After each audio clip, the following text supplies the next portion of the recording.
Shy people, what is your worst experience? Okay everyone, before we begin, why we don't go around the room and tell us a little about yourselves. Username checks out. Also hate that. Let me be. I wouldn't say this is my worst experience, but it's amusing to me. I was setting up a network in a small satellite office and was still working when the last other person left. It was nighttime and they didn't see me or know I was still there, so they turned out all the office lights as they left. I left them off because I enjoy working in the dark and do it often. After like an hour, another worker came back into the office to do something or another, and rather than have to say hi, I opted to hide under the desk I was at in an open office as a 35-year-old man. I'm not sure why I did that, but luckily they didn't notice me and left again after about 15 minutes. NGL, had to chuckle at this. Sounds like something I would do rather than explaining to the person that I enjoy working in the dark and seeming kind of weird. Then they find you under the desk and you seem even weirder. I was really hoping that's where it was going. Putting a year's worth of confidence into a job interview, just to be the quiet one after you get the job. The anxiety, dude. It's always frustrating as hell.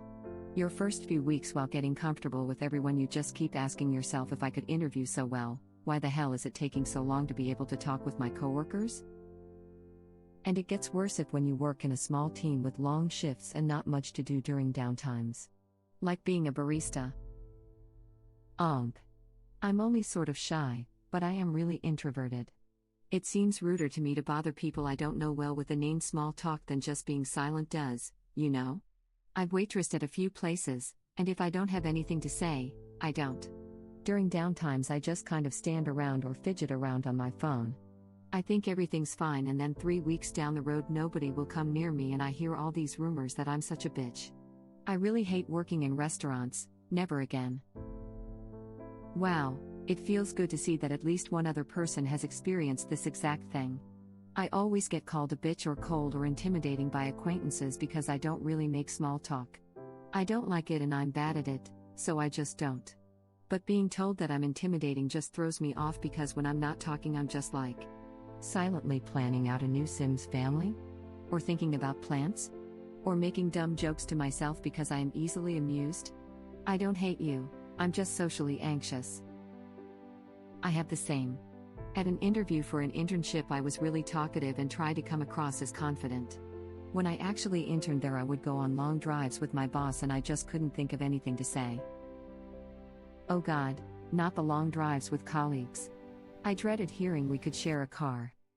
Furiously thinking of ways how could we not share a car. While going to college I interned for the state's largest business development corporation.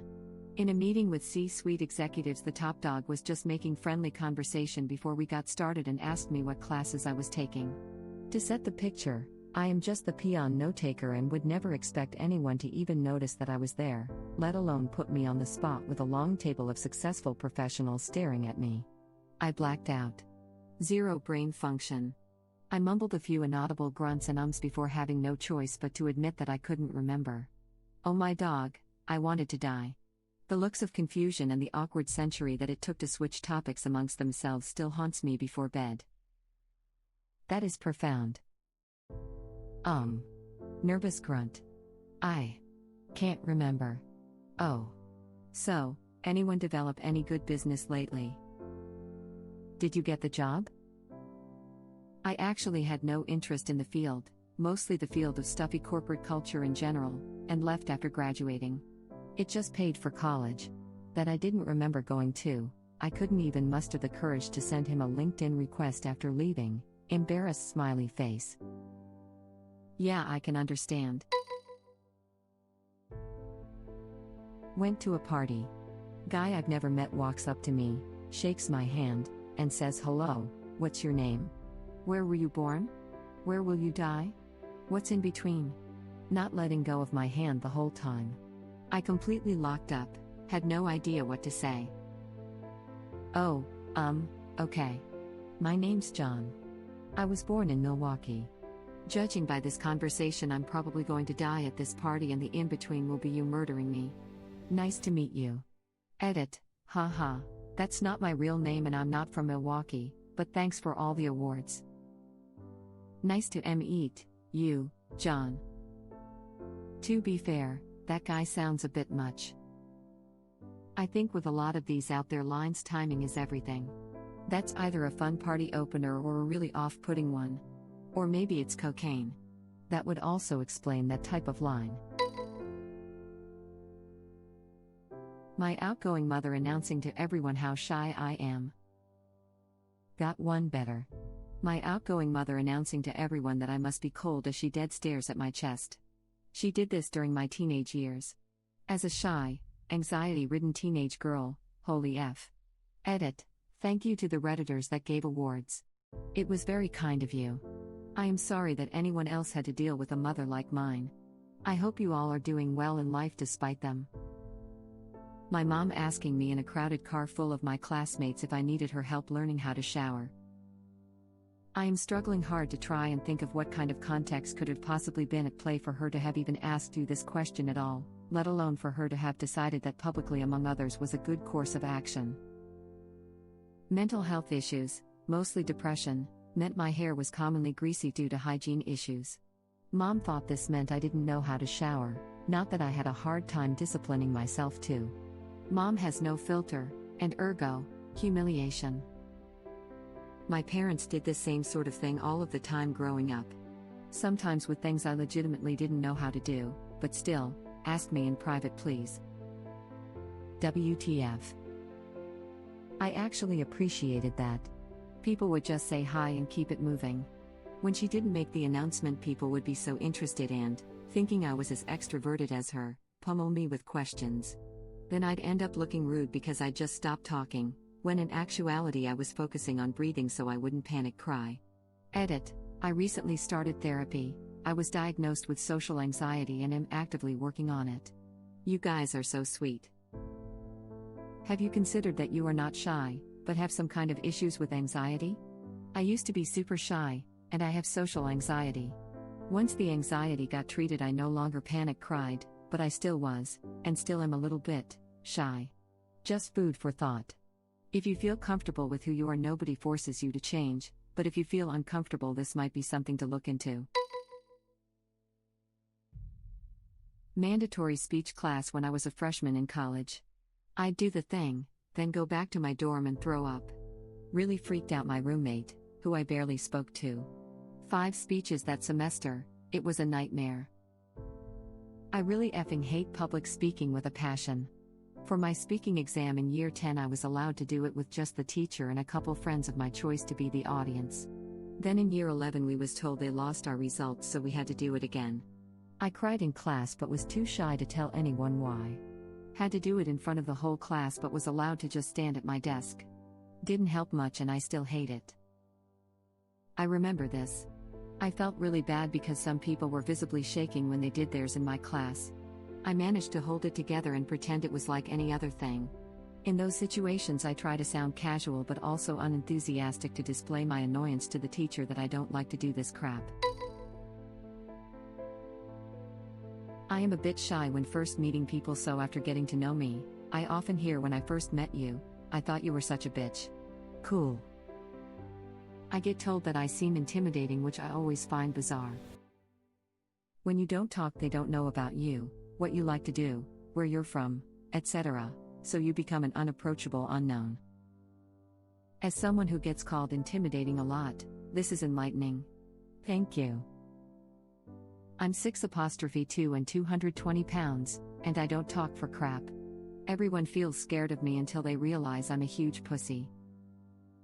I get told by people now that everyone, including them, thought I was the weird kid that was going to shoot the school up. It hurts, man. I never did anything wrong but just not talk to people. I got told the same thing in high school. I heard that the friend of a friend thought I was shoot up the school weird just because I was, and still am, really quiet. I don't know how to use a gun, and have only the slightest idea how to even get one. I'm not in the US. Not to mention I'm a super gentle, sympathetic crier who doesn't even kill the creepy crawlies that terrify me. In 4th grade I was in a new school and most of the girls avoided me because they thought I was a bully, found out in 5th grade. I was so sad because I thought no one wanted to be my friend and that they hated me. I cried and begged my mom not to let me go to the Christmas party. When school reopens, they were like, "Why didn't you come? We missed you." Yeah, people think silent people are dangerous people because they won't put out their feelings that much. But many of my shy friends proved me those are myths. As a kid, my shyness was crippling. I got locked in the toilet in school, started yelling/crying, and the teacher had to remove the lock to get me out. The whole class was standing behind him, looking at me. Geez, I thought that stuff only happened in the movies. Hope you're doing well, edit. This is the most upvotes I've ever gotten. I didn't think I was saying anything important enough, but thanks. Definitely not only a movie thing, haha. I experienced something similar, but some mean kids manipulated the lock when I was inside, and that's why I got stuck. Super traumatic. I hated my childhood. Went to a birthday party maybe when I was 14-15 years old. Birthday girl was a mutual friend of my best friend at the time, and I always had the impression she disliked me for stealing her best friend. I didn't go to hardly any birthday slumber parties, so I was excited.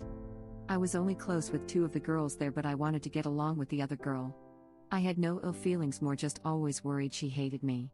Well, anyway, she says, "Hey, go check the closet," so I go to the closet in this basement hangout area, walk in, and then the lights shut off and the door slams shut. I remember feeling like absolute garbage. They were laughing at me behind the door as I jiggled the knob to get out and pounded on the door. I was sobbing and I couldn't stop. I wasn't in there very long, but it felt like a lifetime. And I was always sort of a social outcast. I never really fit in anywhere with most people, so having this done to me pretty much confirmed my insecurity that I didn't belong anywhere and nobody liked me. My two friends were soft-spoken and were horrified at the other girls laughing.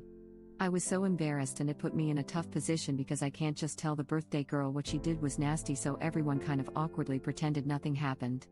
Never saw her much again after that. I'm in my 20s now, and that memory makes my chest hurt still. Who the hell does that? How old are you now? 35. I was in a group therapy session as a kid, like maybe 14. I really had to go to the bathroom, but we weren't allowed to during the session. I was sort of balled up in the center of the room, not like emotional or anything, just sitting comfortably hugging my knees because all the spots on the couch were taken. Some girl had just finished telling a story of her abuse. She was crying and there was no other sound. Was sort of that awkward but respectful silence that fills the space when you want to be supportive, but saying anything at all would somehow seem inconsiderate. It was into this yawning void that I farted. I knew it was coming. I'd been staving off the gurgling in my stomach for some time now. It broken into a sweat already with the sheer effort of will to delay the inevitable. It was no use. I tried to discreetly shift my weight and maybe muffle the sound. I failed. This was neither silent nor deadly. It effortlessly shattered the silence like sledgehammer versus a Christmas ornament. Another moment of silence swallowed the sound, but it was a void of disbelief. Then some kid yelled as loud as they could. Jen farted. And the entire room collapsed into helpless laughter while I promptly turned to stone and died on the spot. Hopefully it gave the crying girl a giggle too. It actually did. It's pretty hard not to give in to the absurdity of the moment. You know, if you're not the one who farted anyways. Imagine bravely sharing your story of abuse and someone farts laughing out loud. I mean, I resolutely tried to defeat the beast within, but I'm only a mere mortal. Part of me thinks she was probably grateful for the distraction, honestly. That silence was probably as awkward for her as it was for us. Yeah, you probably made her day a little brighter, albeit at your expense. Here's a new lens for this story: not all heroes wear capes. I mean, if they do, that cape is flapping behind them. From the farting, I mean. In my high school Spanish class, some kid screamed, "Do you ever talk at me?" in front of the entire class. Super embarrassing at the time, but hilarious to look back on. Edit. For those curious, I said nothing in response. If only I could go back in time. Had a similar incident in freshman science class in high school. Hardly ever talked, and I guess the teacher somehow got it in her head that I was mute. She came up to me early one morning just before class with a sign language interpreter and asked if I needed participating in class. Looked her dead in the eye and said I can talk. She turned about 7 different shades of red before telling the interpreter they wouldn't be needed. Poor soul was just trying to help, smiley face. No good deed goes unpunished, teacher. Sounds like Dwight telling Holly that Kevin was hired as part of a special needs program. Had a moment like this when I was a kid. I'm not shy, but if I have nothing to say to you, I won't. Anyway, when I was 11 I was awarded the title of quietest camper, and when I got up to get my crafty award, everyone was chanting talk. Talk. Talk, as if they didn't have the opportunity of the entire summer to take the time to hear what I had to say. Just curious, what did you talk about when you received it? Oof, those crappy non-awards can be spirit-crushing when you're a kid. I worked as a waiter for a while and we had to go in for retraining for the new COVID procedures. I'm the only male waiter, so I'm pretty distinct and I'd like to think I'm a hard worker. They gave out these certificates that basically just say you're a certified waiter, basically just a crappy corporate morale boost for their minimum wage workers. The guy from corporate hands them out calling people names so he can find them, as he doesn't know all of us by name yet, walks up to me and I know you, the only male waiter, here you go Chris. But my name isn't Chris. Chris is a coworker who isn't even a waiter, ended up getting a second one with my actual name on it. When I was in HS, I killed my already dead grandpa a couple of times to avoid social events. The thing is, it's not a lie. My grandpa died, I can't come. Exactly. 2 true statements. They just have zero connection. Similar thing happened to me. I sat at the back of the room and answered the register too quiet. Had to repeat myself a couple times and then just raised my hand. Guy on the table next to me jokingly asked his friends if I can talk. Hated answering for attendance ever since. Thank you for watching. If you like our videos, please like them on YouTube. And share them with your friends. Please subscribe to be the first to know about Red Rabbit Reader's new videos. We welcome your comments below. Another of our videos will begin shortly.